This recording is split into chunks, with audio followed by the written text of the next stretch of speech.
KMU8 News is honoring the stories of people and places that help celebrate Black history here in mid-Missouri. Yeah, and one of those stories is about a famous Columbia cook. She had a lot of layers to her, and we'll tell you how it all started with her biscuits.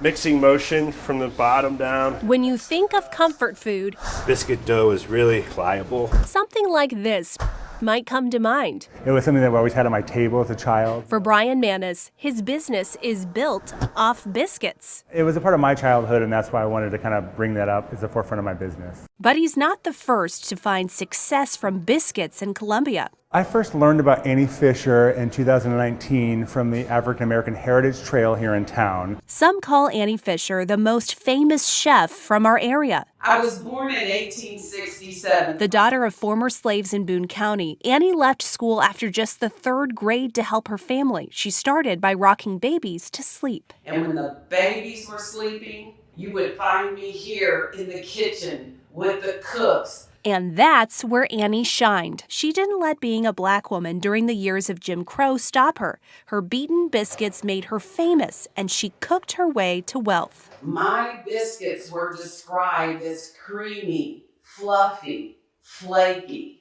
Articles from that time described how she baked 1 million biscuits with big demand. Eventually, she became the most sought-after caterer in town. People would change their wedding dates so that I, Annie Fisher, could accommodate them. And it didn't stop there. I even mail-ordered my biscuits to Wall Street. She shipped her biscuits from LA to Denver to New York City. This article called Annie Columbia's champion cook. It's been said that I was good at growing 2 kinds of dough.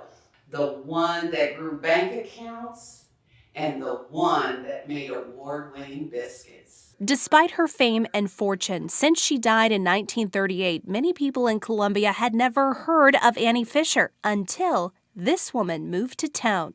My name is Verna LeBoy. Verna first heard about Annie in the 1990s when the Historical Society asked her to reenact Annie's story. I just believe Annie's spirit just came to me and said, girl, tell my story until they wake up. From then on, Verna was hooked. I think it was so important for our young people to understand that barriers exist, but you can rise above it. For over 20 years, she shared Annie's story. And Columbia deserved to know more about her. But there was little left to know her by. Annie's multiple properties are gone, including this house on Park Avenue and this restaurant and inn she built off of Old Highway 63, torn down in 2011. Every time I talk about it, it's upset. I'm sorry. Sheila Ruffin tried to save the last tangible piece of Annie's legacy. I'm amazed by her, what she did in the time that she did it. And I thought, there's gotta be a way to preserve this. The storage company next door bought the property to expand its business and got approval to raise the house. It was amazing to walk through her house because she had so many rooms, so many little areas. The owners are quoted saying they bent over backwards at the time and offered to sell it. But Sheila says she couldn't raise the money they asked for fast enough. That's why I can cry just being across the street. It's still very sad.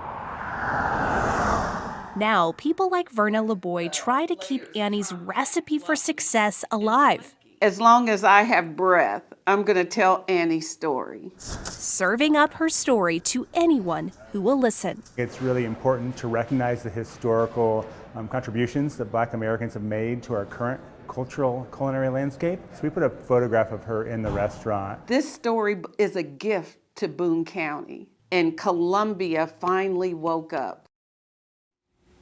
Well, there's now a food pantry in Columbia named after Annie Fisher, where her house once stood on Park Street. Yeah, and after learning about Annie, Ozark Mountain also started donating its leftover biscuits to that pantry. Pretty cool.